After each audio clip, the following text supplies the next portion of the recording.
오늘 설교의 제목은 긍휼의 사람입니다. 긍휼의 사람. 오늘 본문으로 읽은 시편 39편은 다윗이 지은 시인데요. 특별히 12절에 보면은 굉장히 특별한 표현이 나옵니다. 여호와여 나의 기도를 들으시며 나의 부르짖음에 귀를 기울이소서. 내가 눈물 흘릴 때 잠잠하지 마옵소서.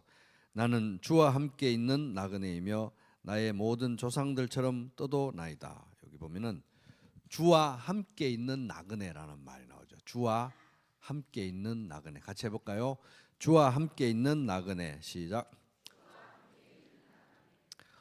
네, 그래서 이제 이 표현을 보면은 우리는 이제 하나님께서 우리를 불러 주실 때, 구원해 주실 때 주와 함께 있는 나그네, 이 세상에서 주와 함께 있는 나그네로 살아가도록 하나님께서는 우리를 불러 주셨다는 것입니다. 주와 함께 있는 나그네, 이것은 굉장히 우리 인생에 대해서 많은 것을 말해주고 또 그림을 그려주는 표현입니다. 일단 우리 인생은 길입니다. 길. 우리 인생은 길입니다. 지나가는 길이죠. 여기가 우리가 정착할 곳도 아니고 우리 인생은 길입니다. 또 길인데 평탄한 길이 아니죠.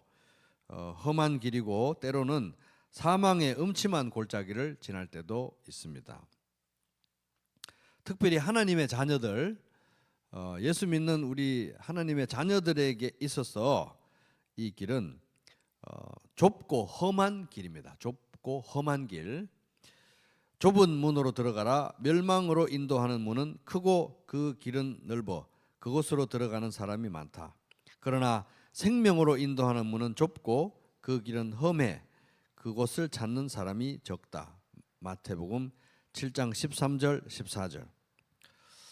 근데 이제 좁고 험한 길, 또 이 길을 가는데 우리는 나그네이지만 놀라운 사실은 하나님이 함께 하시는 나그네라는 겁니다. 하나님이 함께 하시는 나그네.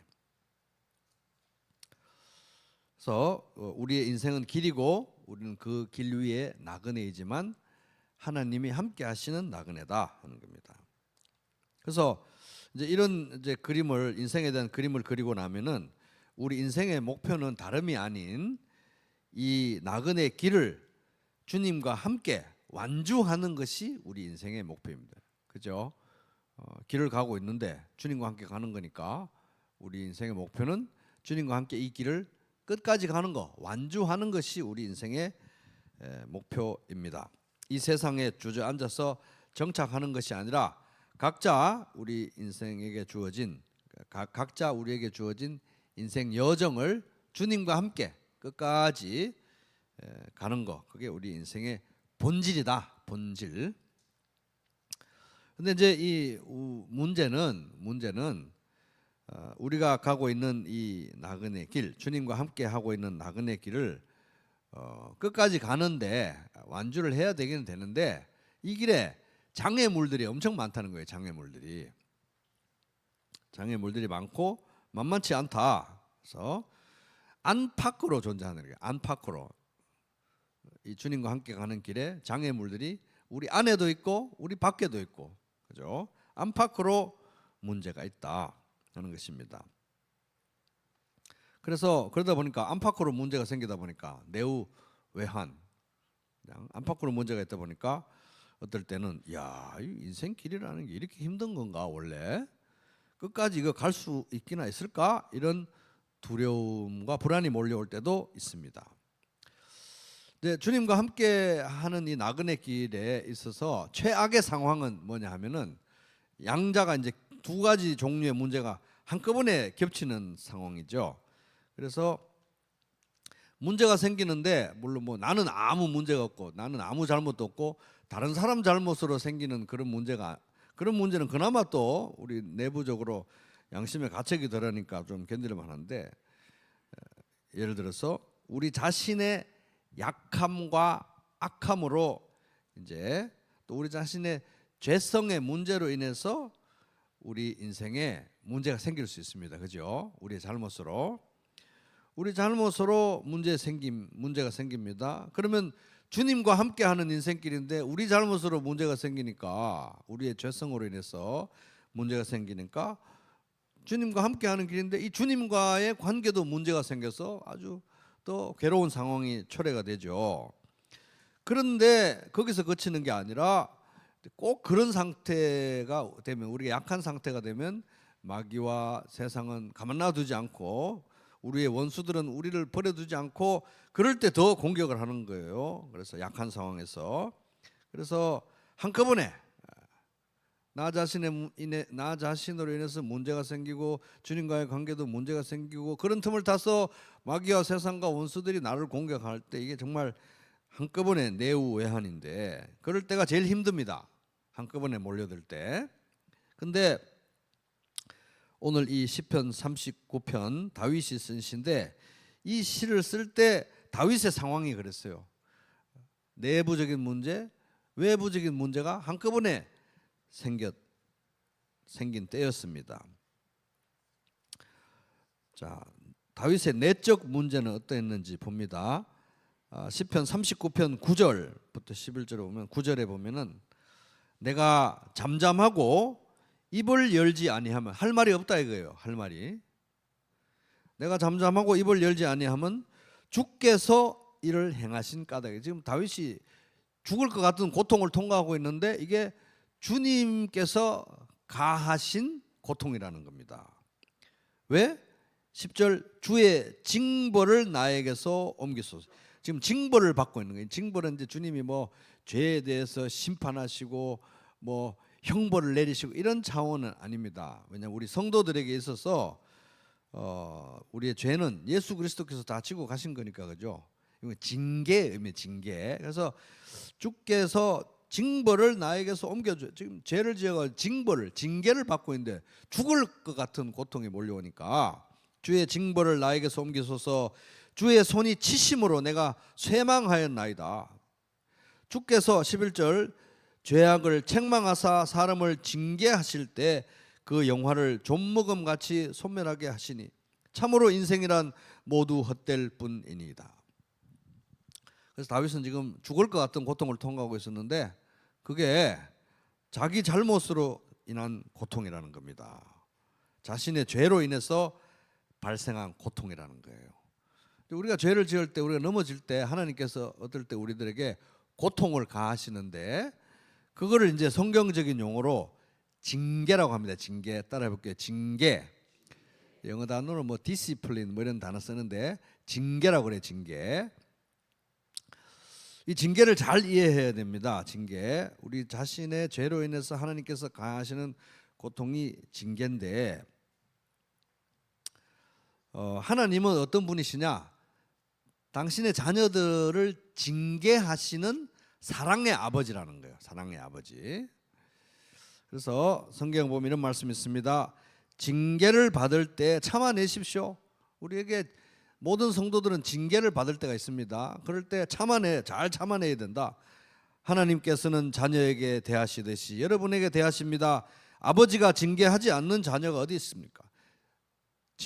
부모에게 징계를 받지 않는 자녀는 없다 하는 겁니다. 모든 자녀가 받는 징계를 여러분이 받지 않는다고 하면 여러분은 사생아이지 참 자녀가 아닙니다. 히브리서 12장 7절 8절. 그래서 징계를 안 받는 것이 오히려 문제라는 거예요. 하나님의 자녀가 아니라는 증거가 되니까. 근데 이제 징계에 대해서 잠깐 우리가 짚어볼 필요가 있습니다. 일단 생소한 단어인데 성경적인 용어니까 한번 또 해볼게요. 징계. 성경에 징계라는 단어가 나오는데, 징계라는 단어가 나오면 이거는 지옥의 형벌, 죄로 인한 형벌, 죄로 인한 심판하고 다르다는 거 아셔야 돼요. 왜냐하면 그건 예수님께서 다 가지고 가신 거니까, 하나님의 자녀들에게 있어서. 그 징계는 두 가지 목표가 있어요. 두 가지 목표. 징계는 두 가지 목적이 있는데 하나님께서 우리에게 징계를 주실 때 따라 보겠습니다. 교정, 연단. 한 번 더, 교정, 연단. 요 두 가지 목표가 있어요. 두 가지 목적의 징계가 우리에게 주어집니다. 교정은 뭐냐면 우리가 이제 의의 길을 가고 천성을 향해서 우리 길을 가잖아요. 교정은 뭐냐 하면 죄의 길로 접어드는 거예요. 죄의 길, 잘못된 길, 나쁜 길, 죄의 길로 접어들 때 하나님께서 끄집어 와서 바른 길로 가게 하고, 자꾸 죄의 길로 들 때 당겨가지고 바른 길로 가게 하고. 이게 교정이에요. 교정. 죄로 인해서 우리에게 고통을 가하신 거예요. 왜? 바른 길로 다시 가게 하기 위해서. 심판이 아니에요. 심판은 뭡니까? 죄의 삭은 사망이요. 죄로 인한 심판은 영원한 지옥의 형벌이에요. 내가 고통받는데 그 죄, 하나님께서 나에게 죄로 인한 형벌을 주신, 죄에 대한 형벌은, 무슨 죄든지 죄에 대한 형벌은 영원한 지옥의 형벌이니까 그렇게 우리가 성도들은 말하면 안 됩니다.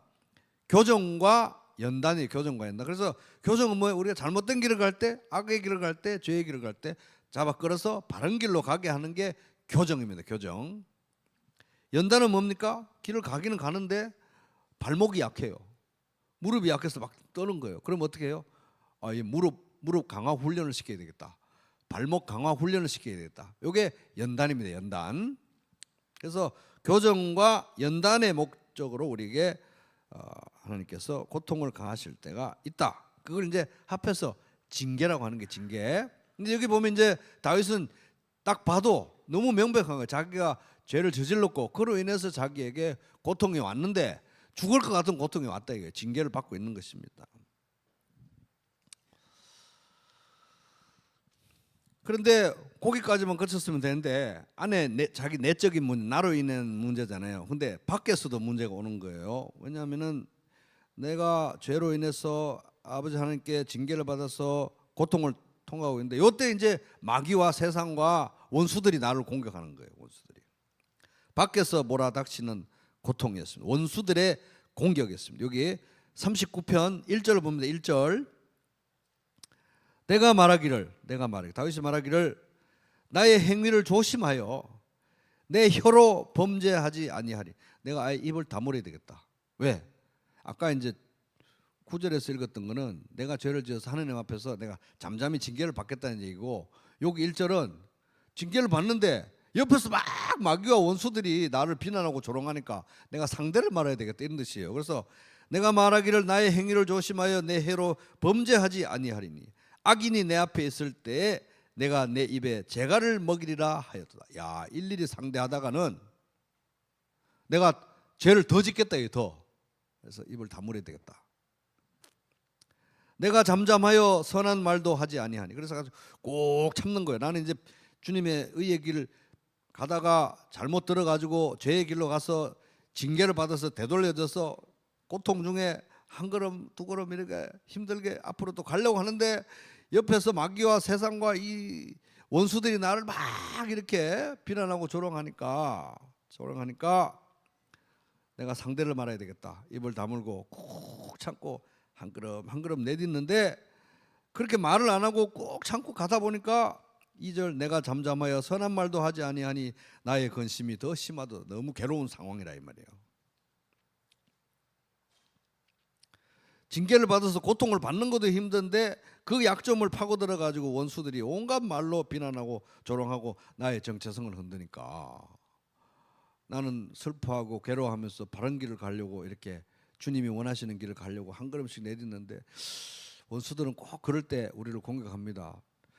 참 너도 딱하다. 맨날 하나님 하는데 참 굉장히 공상맞은 것 같아. 라이프 스타일 자체가 굉장히 공상맞고 나는 맨날 죄가 어떻고 저떻고 하면서 참 딱한 인생을 산다. 네가 믿는 하나님이라는 도대체 어떤 하나님이니? 하나님이 문제가 있든지 아니면 네가 문제가 있든지 둘 중 하나는 뭔가 문제인 것 같은데 참 문제다 문제.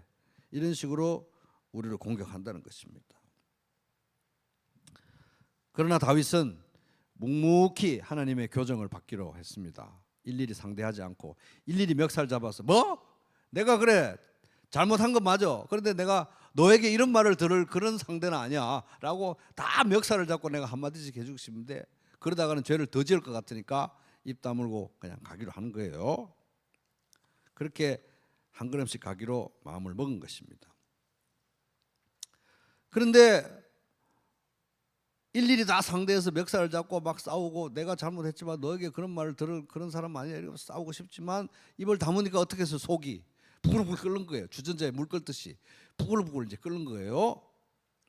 3절 봅니다. 3절. 내 마음이 내 속에서 뜨거워서 불불 끓는 거예요. 뜨거워서 작은 소리로, 아까 말 안 하기로 했는데 불불 끓다 보니까 나도 모르게 군시렁군시렁 소리가 나는 겁니다. 작은 소리로 엎드릴 때 불이 붙으니 나의 혀로 말하기를. 여기 세 번역으로 읽어봅니다. 세 번역으로 읽으면 가슴 속 깊은 데서 뜨거운 열기가 치솟고 생각하면 할수록 우라가 치밀어 올라서 주님께 아뢰지 않고는 견딜 수 없었다. 이런 상황이 된 거예요. 내가 정말 일일이 일일이 상대를 안 하고 내가 가려고 하니까 정말 해도 너무한다. 우라가 치밀어 가지고 내가 너희들을 붙잡고 싸우고 뭐 시시비비를 가리는 건 내가 안 하기로 했으니까 안 하지만 내가 정말 하나님께는 내가 다 토해내야 되겠다, 이런 상황이 된 것입니다. 그래서 다윗이 이런 절박한 상황에서 간절한 기도를 막 토해내는 거예요. 그게 4절부터 내용입니다. 4절부터 내우 외한의 상황에서. 근데 이 시편 39편은 나중에 읽어보시면 알겠지만 굉장히 묘한 시입니다. 탄식의 시들은 주로 이제 탄식으로 시작해가지고 언제 그랬냐는 듯이 마지막으로 기도 응답이 되고 할렐루야 내가 여호와를 찬양하리라, 이렇게 대부분 끝나거든요. 근데 이 시편 39편은 끝까지 이렇게 살려주세요, 도와주세요 이러고 기도하고 끝나버려요. 그래서 참 묘하게 이게 기도가 응답됐는지 나중에 다윗이 어떻게 찬양을 했는지 안 했는지도 잘 모르게 끝나는데, 이제 그런 것은 구조적으로 볼 때 이렇게 내우외한 안팎의 어려움으로 인해 가지고 하나님께 부르짖는 이런 기도는 일회성으로 끝날 게 아니라 인생 모든 과정에서 계속 반복적으로 일어나는 것이구나, 이런 것을 아마 이 시의 구조를 통해서 진한 여운을 남겨주는 게 아닌가, 그런 생각이 듭니다. 그리고 또 이렇게 개운하지 않은 끝이고 기도 계속 하다 끝나는 거지만 이 시가 39편이 이 시편에 실려 있고 성경 말씀으로 기록되어 있다는 사실 자체가 우리에게 뭘 말합니까? 이렇게 안팎으로 시달릴 때, 특별히 내가 문제라 가지고 문제가 초래되고 원수들이 나를 막 비난하고 조롱하는 안팎으로 생긴 이런 문제가 생겼을 때 이런 식으로 기도해라. 본이 되는 기도, 기도의 본으로 시편 39편을 하나님께서 우리에게 주셨다, 이렇게 생각하면 되겠습니다. 그래서 이제 남은 시간은 이 시편 39편을 살펴보면서 이렇게 내우외한 안팎으로 고통에 시달리는 일들이 종종 있을 수밖에 없는 이 험한 나그네 길, 주님과 함께하는 나그네 길이지만 험한 나그네 길이 어떤 속성을 가지고 있는지 이걸 우리 잘 알아야 또 잘 길을 갈 수 있으니까, 주님과 함께하는 이 험한 나그네 길의 속성은 어떤 것이 있는가, 이 다윗의 기도를 통해서 한번 엿보자는 것입니다. 그럼 이제 우리도 본받을 수 있고 같은 또 기도를 올릴 수 있으니까 그래서 동감하면서, 그래서 주님과 함께하는 나그네 길은 어떤 속성이 있는가 몇 가지 살펴봅니다. 첫째 속성은 따라 보겠습니다. 한 뼘 길이의 나그네 길. 시작.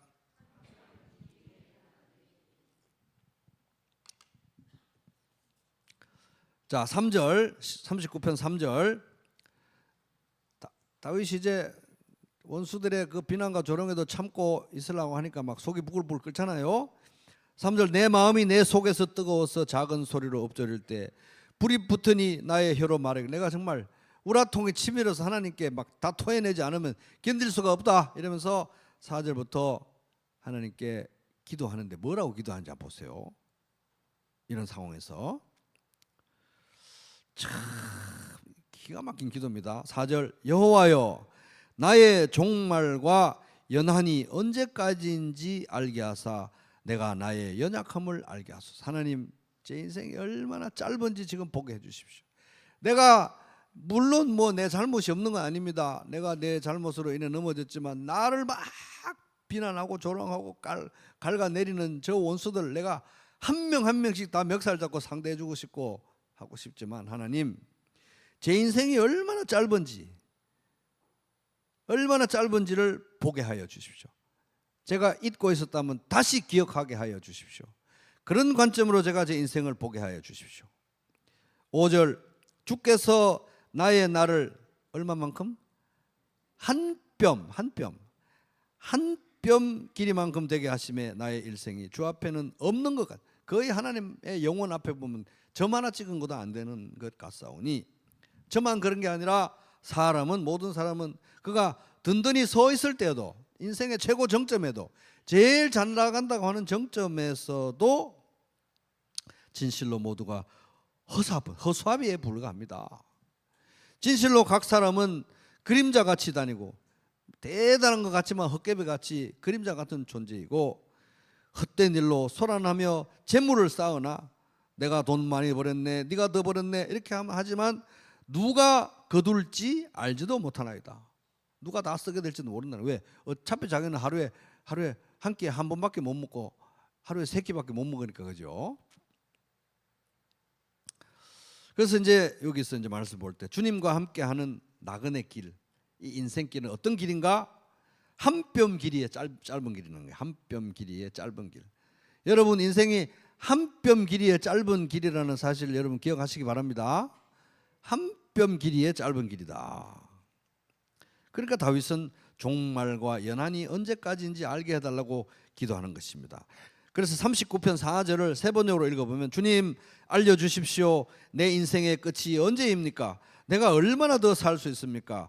나의 일생이 얼마나 덧없이 지나가는 것인지를 말씀해 주십시오. 이거 뭐 지금 인생이 자기 짧다는 거 몰라서 그러는 게 아니고 자꾸 잊어버리니까, 맨날 잊어버리니까 내가 잘 나가도 잊어버리고 내가 못 나가도 잊어버리고 남이 칭찬해도 잊어버리고 남이 나를 막 비난해도 잊어버리고 내가 다 멱살 잡고 내가 다 싸우고 싶어. 그래도 자꾸 잊어버리니까 기억하게 해주십시오. 하여튼 좋은 일이 생기건 안 좋은 일이 생기건 걸핏하면 우리는 천년 만년 살 수 있을 것처럼 착각을 한다는 것입니다. 계속될 것 같은, 이대로 계속될 것 같은 착각에 빠지니까 다윗의 기도는, 고통 중의 기도는, 하나님 제 인생이 얼마나 한 뼘처럼 짧은지 다시 기억하게 해주시고, 종말은 두 가지 종말이 있잖아요. 우주적인 종말은 예수님이 다시 오셔서 역사가 끝나는 게 우주적인 종말이고, 개인적인 종말, 내가 언제 죽을지 모르잖아요. 내가 죽는 게 나의 종말이에요. 그래서 어쨌든 종말은 언제 올지 몰라요, 모든 사람에게. 이 개인적인 종말의 관점에서 제가 인생을 살 수 있도록 겸손과 믿음과 지혜와 분별을 주십시오 하나님, 이렇게 기도하고 있는 것입니다. 지금 뭐 너무 억울하죠. 물론 자기가 잘못이 없다는 거 아니에요. 자기 잘못으로 징계를 받고 있고 고통이 임해서. 하지만 내가 이 사람들한테 이런 얘기를 들어가면서 손가락질하면서 이런 식으로 나를 깎아내리는 저런 사람들은 이런 소리를 들을 상황은 아니니까 내가 싸우고 싶죠. 그러고 보면은 여러분 인생 살다 보면 싸울 일 많죠. 아니 꼭 주먹 다짐 이런 거 말고요. 싸움이 많아요. 싸울 일이 너무너무 많아요. 매일매일 싸워야 될 싸움이 너무 많다는 것입니다. 근데 싸워야 될 일들을 일일이 다 싸우다 보면 인생이 너무 모자라는 거예요. 싸울 일이 너무 많아가지고. 중요한 싸움만 골라서 싸워도 시간이 모자란다는 거예요.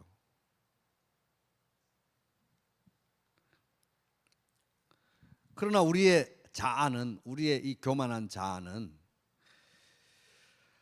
하여튼 모든 사람들을 다 붙들어 가지고 그 사람에게 다 인정을 받고 싶어요. 모두에게 다 인정을 받고 싶고, 모두를 다 설득하고 싶고, 모두를 굴복시키고 싶고, 모두에게 싫은 소리 듣고 싶지 않고, 하여튼 다 싸워가지고.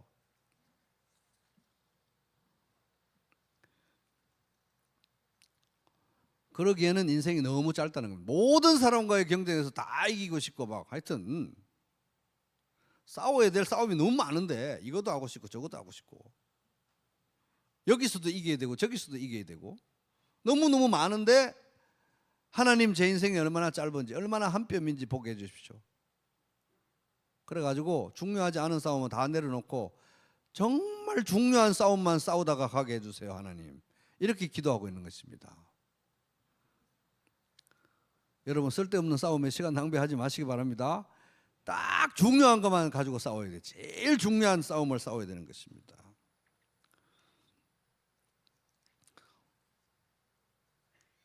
그래서 이제 이 시에서 이제 다윗이 기도에서 엿볼 수 있는 거, 주님과 함께하는 나그네 길의 첫 번째 특징은 한 편밖에 안 된다. 아유, 너무 짧다는 거예요. 너무 짧아요. 둘째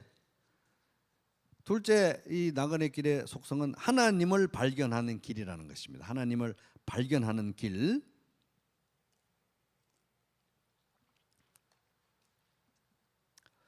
그래서 다윗은 이제 인생이 너무 짧으니까 자기가 죄를 짓고 넘어지고 고통받고 기도하고 부르짖는 중에 내가 다 싸우고 싶고 다 인정하고 어디에서든 다 나를 증명하고 싶지만 하나님, 그러기에는 인생이 너무 짧습니다. 이 고통을 통해서 제가 깨달았습니다. 인생이 너무 짧으니까 정말 중요한 싸움만 싸우게 해주세요. 이렇게 기도하고, 그럼 진짜 중요한 게 뭐냐는 거예요. 진짜 중요한 거, 내가 내 인생에서 이 짧은 이 나그네 길의 여정에서 내가 정말 붙들어야 될 거, 여기서 내가 건져야 될 거, 여기서 내가 상속받아야 될 거, 여기에서 내가 챙겨야 될 몫이 무엇인지 이제 기도하는데, 이렇게 기도합니다. 이건 고백입니다. 고백. 진짜 중요한 게 뭔지, 짧다는 걸 생각하고 진짜 중요한 게 뭔지 생각하다 보니까 금방 답이 나왔어요. 7절 중요하니까 같이 읽겠습니다. 시작. 주여, 이제 내가 무엇을 바라리요? 나의 소망은 주께 있나이다. 이거 뭐 인생 요 정도 살아보니까 이쪽에 기대했던 것도 안 되고, 저 사람한테도 당해보고 이 사람한테도 당해보고 다 이렇게 해보니까 나 자신에게도 실망하고 해보니까, 주여, 이제 내가 무엇을 바라리요? 남는 건 아무것도 없네요. 주님, 나의 소망은 주께 있나이다. 나의 소망은 주께 있나이다. 남는 거는 아무것도 없습니다. 하나님, 나의 소망은 주께 있습니다. 세 번역, 그러므로 주님, 이제 내가 무엇을 바라겠습니까? 내 희망은 오직 주님뿐입니다. 그래서 냉정하게 이 인생을 평가하면 너무 짧아요. 붙들어야 될 게 제일 중요한 것만 붙들어도 시간이 모자라요. 그럼 진짜 중요하게 붙들어야 될 것이 뭐냐? 하나님 자신이래요. 하나님 자신. 주님과 함께하는 나그네 길, 이 짧은 인생길을 가는 동안 하나님께서 특별히 우리와 동행해 주시는 이유가 뭡니까? 이 세상에 보세요. 얼마나 위대한 문명이 있습니까? 거대한 문명들이 있고, 거대한 성취가 있고, 거대한 빌딩 숲 사이로 막 바쁘게 지나가고, 우리나라만 그냥 멀리 볼 거, 우리나라만 봐도 대단해 보이는 사업가, 대단해 보이는 뭐 학자, 대단해 보이는 뭐 정치인, 대단해 보이는 뭐 대단한 사람들 많잖아요. 대단한 성취들이 많은데 하나님은 그런 데 관심이 없습니다. 그런 것 때문에 누구와 동행하시지 않으세요. 예수 그리스도 믿는 우리를 선택하시고 우리와 동행하시기를 원하시는데, 이 짧은 인생길에 우리하고 여기 앉아 계시는 분들하고 동행하기를 원하시는데, 왜 동행하기를 원하시느냐? 하나님 자신을 주시기 위해서, 하나님 자신을 상속받으라고. 그래서 여러분과 동행하고 계시는 것입니다. 그래서 우리를 위해 십자가를 지신 예수님이 바로 하나님의 선물이잖아요. 그죠? 하나님이 우리와 동행하시는 이유, 하나님 자신을 주시기 위해서. 어떻게 주셨느냐? 우리를 위해, 우리를 대신해서 십자가를 지신 예수님을 우리에게 주셨다는 것입니다. 그래서 예수님은 우리 각자에게 종합 선물 세트 같은 분이 되셨어요. 모든 게 되셨습니다. 그러나 여러분은 하나님의 자녀로서 그리스도 예수 안에 있습니다. 그는 우리에게 하나님으로부터 오는 지혜가 되시며 의와 거룩함과 구원이 되셨습니다. 고린도전서 1장 30절. 그래서 예수님께서 하나님의 나라와 그의 의를 먼저 구하라고 우리에게 말씀하시잖아요. 그 이유가 뭡니까? 그 이유, 하나님을 알아가고 하나님을 상속받고 하나님을 더 차지하고 하나님을 더 누리는데도 너무 짧은 한 뼘의 길이밖에 안 되기 때문에 하나님 나라와 의를 먼저 구해야 되는 것입니다. 그래서 인생은 선택과 집중이에요. 인생 너무 짧기 때문에 싸워야 될 싸움을 싸야 되고, 붙들어야 될 거 붙들어야 되는데 인생은 너무 짧은데 선택과 집중인데 여러분 다 하나님을 선택하시기 바랍니다. 하나님 말고 남는 게 없어요. 남는 게. 그래서 우리와 이 짧은 인생길에 동행해 주시는 이유, 하나님 자신을 상속받으라고. 자, 주님과 동행하는, 주님과 함께하는 이 나그네 길 세 번째 속성은 뭐냐? 거룩을 배우는 길입니다. 거룩을 배우는 길. 그래서 하나님만이 소망이죠. 자, 우리가 상속받아야 될 거, 이 인생길에서 붙들어야 될 거 하나님 자신인데 하나님만이 우리의 소망입니다. 하나님만이 영원하시기 때문이잖아요. 그래서 하나님만이 우리의 소망이고 하나님만이 우리가 붙들어야 되고 하나님만이 우리가 차지해야 될 것, 제일 중요한 분이 바로 하나님 자신이라고 하면 인생에서 사실 다윗의 입장에서 생각해 보는 게, 다윗의 입장에서 중요한 것은 뭐냐? 다윗의 입장에서 인생이 이렇게 짧다는 거 생각해 보면 원수 갚는 것도 아니에요. 원수 갚는 것도 아니고 억울함을 푸는 것도 아니고 자신이 옳다는 걸 이 사람 저 사람 다 붙들고 증명하는 것도 아니고 대제국을 건설하는 것도 아니고, 지금까지 내용을 종합했을 때 다윗에게 가장 중요한 것은 모든 것 대신은 하나님과의 관계인 거예요. 관계. 그죠? 하나님이 제일 중요하니까. 다른 게 아닙니다. 하나님과의 관계, 하나님과의 관계.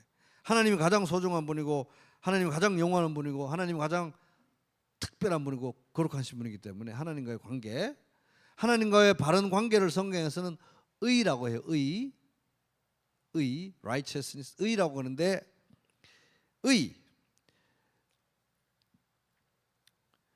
의에 있어서 가장 중요한 것은 거룩의 반대말은 죄, 그런 거예요. 하나님과의 바른 관계 가장 방해가 되고 걸림돌이 되는 건 죄. 그래서 다윗은 모든 죄에서 건져달라고 기도하는 거예요. 인생이 얼마나 짧은지 주님 기억하게 해주시고요. 여기서 제일 중요한 기도 중에 하나는 죄에서 건져주세요, 이렇게 기도하는 겁니다. 8절 같이 읽습니다. 시작. 나를 모든 죄에서 건지시며 우매한 자에게서 욕을 당하지 아니하게 하소서. 그래서 하나님, 제가 거룩한 삶을 좀 살게 해주세요.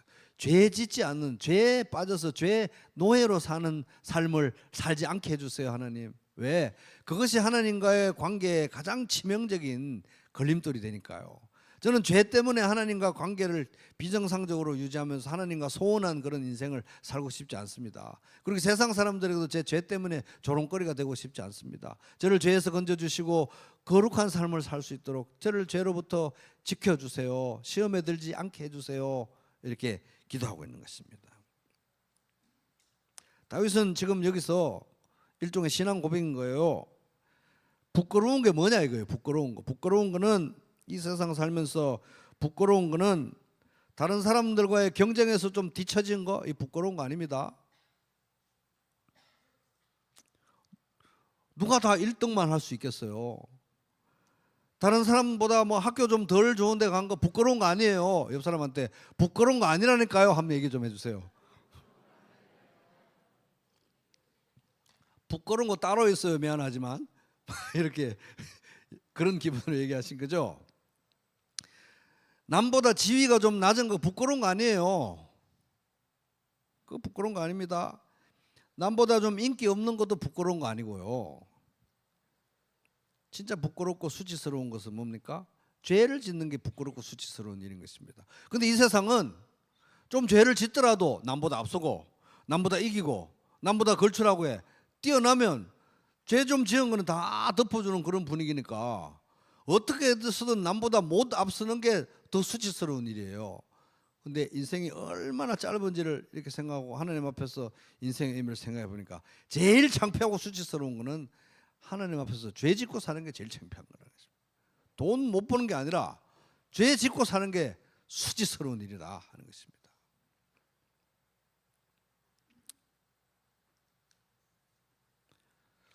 근데 이상하게 이 세상에 예수 안 믿는 다른 사람들 있잖아요. 그죠? 하나님을 인정하지 않는 다른 사람들. 하나님도 인정하지 않고 복음도 인정하지 않고 예수님도 인정하지 않고 교회도 싫어하고 다 싫어해요. 예수쟁이들 다 싫어해요.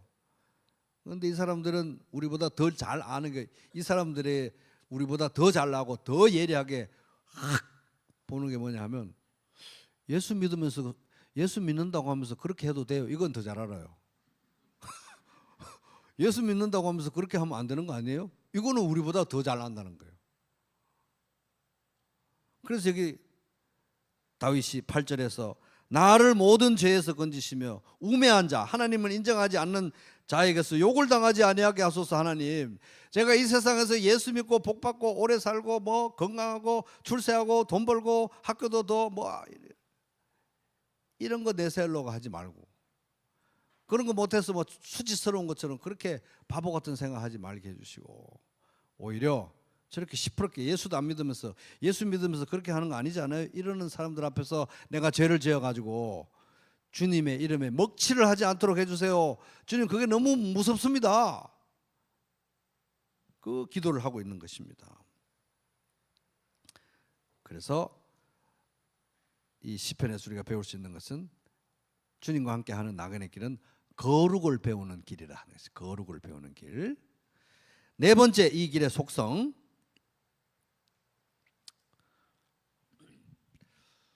네 번째 넘어가기 전에 이 거룩을 배우는 길이 얼마나 중요하고 죄의 문제가 얼마나 중요한가는 또 이제 아까 모두에 잠깐 살펴봤지만은, 하나님은 우리를 불러가지고 막 부자 만들어주고 출세시켜주고 막 대단하게 하는 게 아니라 동행하기를 원하시잖아요. 이렇게 그렇게 눈에 띄지도 않지만 동행하기를 원하시는데, 그게 하나님 보시기엔 제일 위대한 삶이잖아요. 그런데 거기에서 죄의 문제가 제일 큰 문제니까 때때로 하나님은 우리와 동행하시면서 우리를 징계하신다는 거예요. 잘못된 길, 죄의 길, 악의 길로 빠지면 데리고 와서 또 나가면 또 데리고, 그 과정이 우리에게 너무 고통스러워. 죽을 것 같은 고통을 주는 거예요. 왜? 우리 죄성 때문에. 그게 너무너무 싫으니까.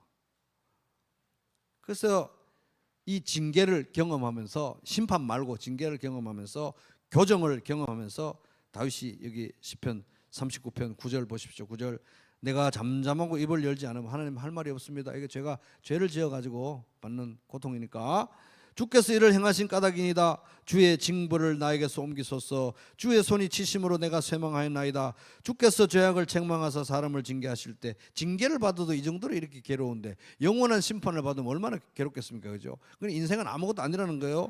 그 영화를 존목음같이 소멸하시니 참으로 인생이란 모두 헛될 뿐이니이다. 그래서 이 거룩을 배우는 길이다. 그래서 이 거룩을 배우는 길인데, 이 과정에서 우리가 잘못될 때, 악을 행할 때, 죄의 길로 빠질 때 우리는 때로 징계를 받고, 그것은 우리에게 죽을 것 같은 고통을 줄 수 있다. 그러나 그 징계는 하나님이 우리 아버지라는 증거다. 그래서 고통의 문제를 우리는 많은 부분에서 징계 차원으로, 그러니까 교정과 단련, 교정과 연단의 관점에서 우리가 많은 부분을 이해할 수 있다. 천천히 또 다음 기회가 되면 배워보도록 하겠습니다. 자, 네 번째 특성, 주님과 함께하는 이 길의 네 번째 특성, 긍휼로만 갈 수 있는 길. 시작. 12절입니다. 12절. 또 이제 끝까지 13절 끝까지 기도하는 거예요. 다윗이 개운한 뭐 응답의 얘기도 없이 계속 이렇게 간절히 기도합니다. 여호와여, 나의 기도를 들으시며 나의 부르짖음에 귀를 기울이소서. 내가 눈물 흘릴 때 잠잠하지 마옵소서. 나는 주와 함께 있는 나그네이며 나의 모든 조상들처럼 떠도나이다. 주는 나를 용서하사 내가 떠나 없어지기 전에, 이러다 곧 죽을 것 같아요. 하나님, 죽기 전에 나의 건강을 회복시키소서. 이러면서 자기 죄로 인해서 초래된 죽을 것 같은 고통, 원수들이 조롱하고 비난하고 이런 힘든 상황인데, 다윗이 살려주세요, 회복시켜주세요, 건져주세요, 끝까지 간청하잖아요. 그런데 여러분 12절 13절에서 자세히 보세요.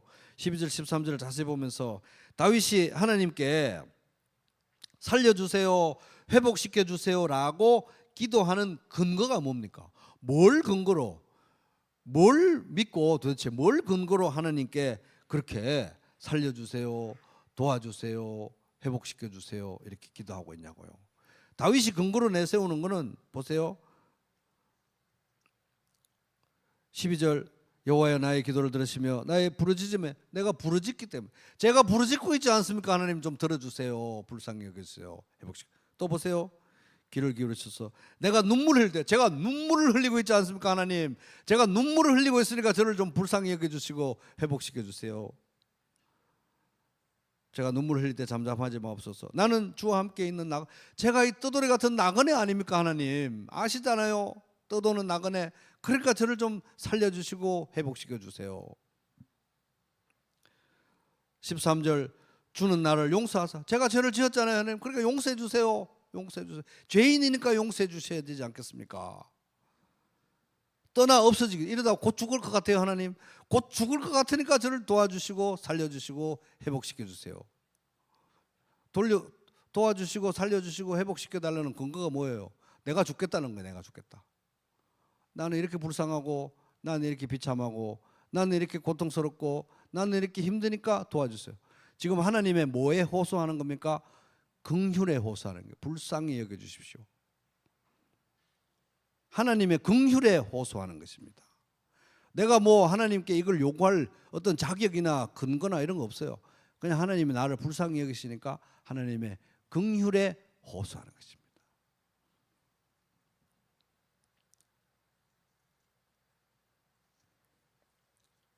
하나님의 동정심, 하나님의 긍휼에 호소하고 있는 것입니다.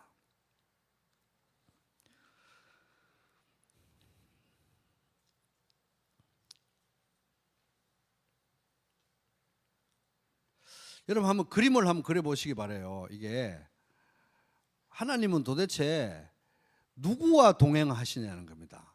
하나님이 동행하신다는 거 굉장한 일입니다. 안 그렇습니까? 여러분 도지사하고 만나서 한번 1시간 정도 산책해 보신 적 있으세요?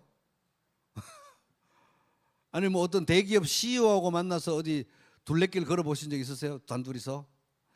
하나님과 동행한다는 건 보통 일이 아닙니다. 이 지구상에서 하나님과 동행하는 사람이 그렇게 많지도 않아요. 또 하나님이 누구와 동행하십니까? 대기업 CEO하고 CEO라서 동행해요? 지위가 높아서 동행해요? 출세했다고 동행합니까? 유명하다고 동행합니까? 그런 것들은 아무런 고려 사항이 아닙니다. 하나님은 누구와 동행합니까? 하나님의 긍휼에 기대는 사람과 동행하십니다. 참 희한하죠? 이 대단한 문명을 대단한 세상에서 많은 대단한 사람들이 살고 있는데 그 많은 사람들 중에 누구와 동행하고 계시는 것입니다. 보잘것없지만 하나님의 긍휼에 기대는 사람과 동행하신다는 것입니다. 이 사람들이 더 위대한 사람들이에요. 하나님의 관점에서는. 그래서 하나님의 긍휼에 기대는 당신이 위대하십니다. 이렇게 한번 얘기해 볼까요? 한번 좀 기나요? 시작.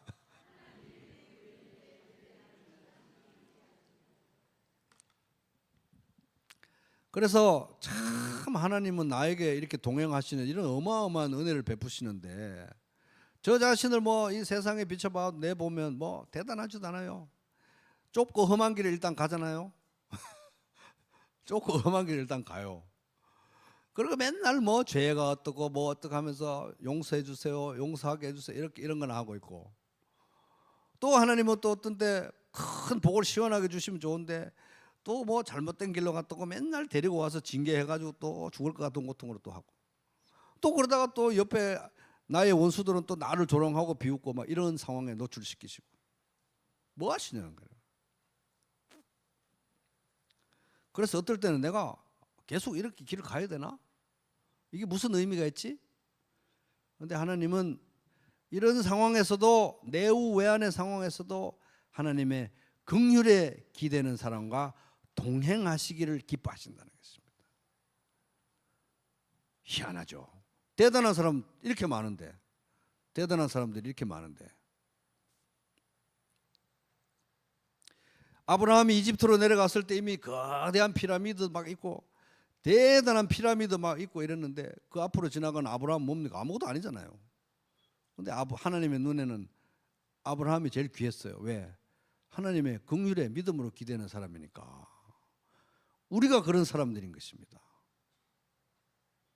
하나님의 긍휼에 기대는 것이 인간으로 할 수 있는 가장 아름다운 일이다 하는 것입니다. 가장 위대한 행위인 거예요, 사실은.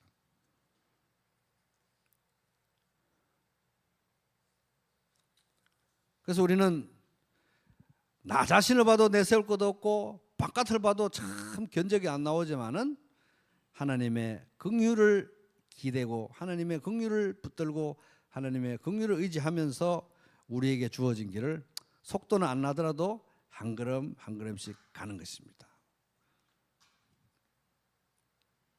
여러분, 광야 같은 이 인생길 속에서 다른 거 필요 없고 꼭 하나님의 긍휼에 기대고 의지하시기 바랍니다.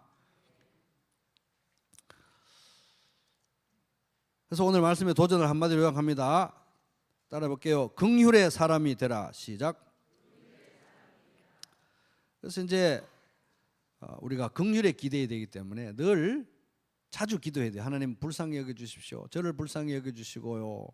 제 자녀들을 불쌍히 여겨주시고 제 가족을 불쌍히 여겨주시고 우리 가정교회를 불쌍히 여겨주시고 우리 부평교회를 불쌍히 여겨주시고 써주소서. 하나님의 동정심에 호소할 때가 제일 기도가 잘 되고 응답도 잘 되고. 왜? 하나님 우리 불쌍히 여기시는 분이기 때문에 긍휼에 기대해야 된다는 거예요. 그래서 신약 성경에 보면 이런 말씀이 있습니다. 너희는 가서 내가 긍휼을 원하고 제사를 원하지 아니하노라 하신 뜻이 무엇인지 배우도록. 사람과 사람 사이에서 우리 하나님의 자녀들 성도들이 행할 수 있는 가장 아름다운 행위는 긍휼히 여기는, 불쌍히, 누군가를 불쌍히 여기는 것인데 긍휼히 여기는 마음도 없고 각박하게 누군가를 긍휼히 여기지도 않고 그렇게 누군가와 다투고 무시하고 그런 사람을 사랑하지 않는, 긍휼히 여기지 않는 그런 상태에 있으면서 하나님한테 나와서 예배 드린답시고 이런 걸 하나님은 가증스럽게 생각하신다는 거예요. 그래서 너희는 가서 내가 긍휼을 원하고 제사를 예배 드린답시고 쭉 나와가지고 옆에 있는 사람들을 아주 그냥 쥐잡듯이 잡으면서 긍휼히 여기지 않는 이런 걸 가증스럽게 여기신다는 거예요. 제사를 원하지 않는, 예배를 원하지 않는다는 말이 아니라 진짜 예배를 드리려면 사람들을 긍휼히 여기라는, 주변에 있는 사람들을 긍휼히 여기라는 거예요. 하신 뜻이 무엇인지 배우라. 나는 의인을 부르러 온 것이 아니요 죄인을 부르러 왔노라 하시니라. 마태복음 9장 13절. 희한하죠. 이 말씀이 의인을 부르러 온 것이 아니고 죄인을 부르러 왔다. 아무데도 아픈데 없는 사람 부르러 온 게 아니라 병자들을 부르러 왔다. 그러고 앞에 그 말씀하고 짝지은 게 긍휼을 원하고 제사를 원하지 않는다. 긍휼이 정말 중요하다. 하나님의 자녀들이라면 긍휼의 사람이 되어야 된다. 이런 말씀을 짝을 지어놨어요. 굉장히 심오한 내용입니다. 이게 굉장히 중요한 내용이에요. 쉽게 한번 풀어보면 이렇습니다.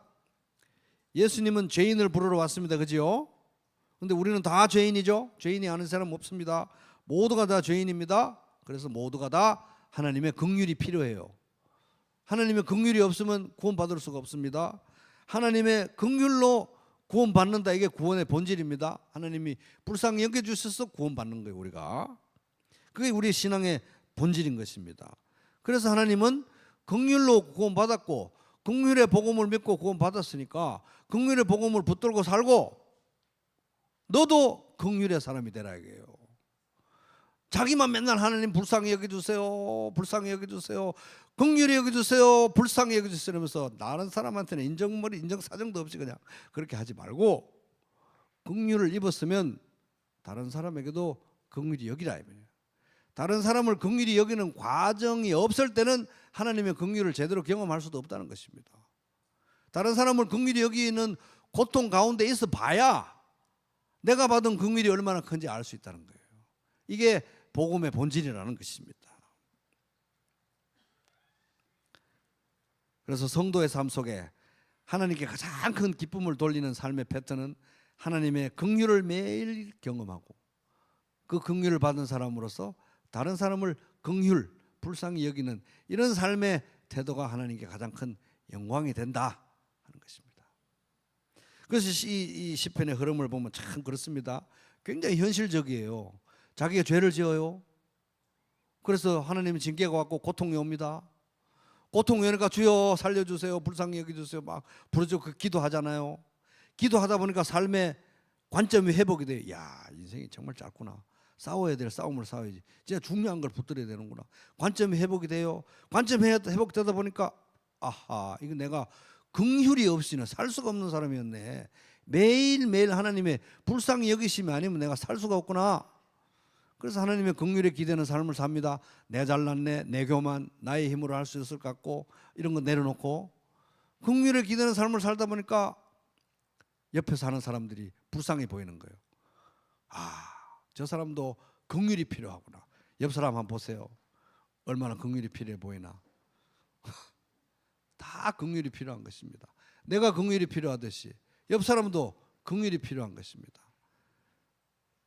그래서 긍휼을 가득한 눈동자를 옆을 한번 보면서 왜 맨날 옆으로 자꾸 보라 그래? 자기만 말씀 받아가 자기만 잘 사는 게 복음이 아니니까 그런 거예요. 옆 사람을 따뜻한 눈초리를 보면서 우리 서로 이제 불쌍히 여깁시다 한마디만 한번 해주세요.